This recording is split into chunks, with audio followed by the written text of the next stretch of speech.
How does diplomacy get those people out of the Taliban-controlled Afghanistan? It's not completely unlike the way we do it elsewhere around the world. I mean, we have Americans that get stranded in countries all the time. I don't know where he's talking about exactly, right, because usually that's their high-profile stories, and they're places like North Korea, Iran. We had in Turkey. You see this in war zones, in places like Afghanistan during the conflict. The difference is, over these 20 years, the Americans that were stranded were Americans who came. They were either working for non-government programs, which were funded by the U.S. government, by the way. Missionaries? They may have been missionaries, so they may have been there for religious reasons or for business reasons, as contractors assisting the U.S. on the ground after 20 years. So a lot of these people were living there. So the U.S. stranded them. They're not just stranded people.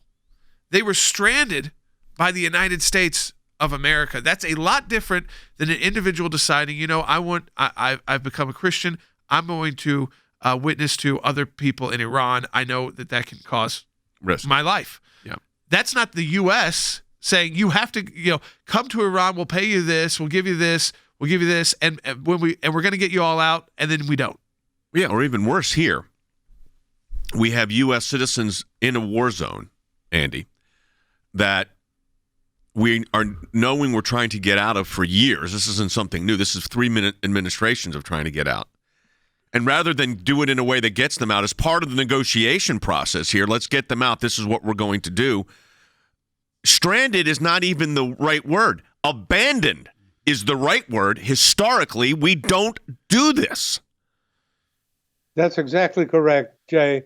It is part and parcel of a plan of action to remove Americans out of countries in which we have put them and in which we have encouraged them to go or have placed them militarily, commercially, or otherwise. You don't just walk away from them.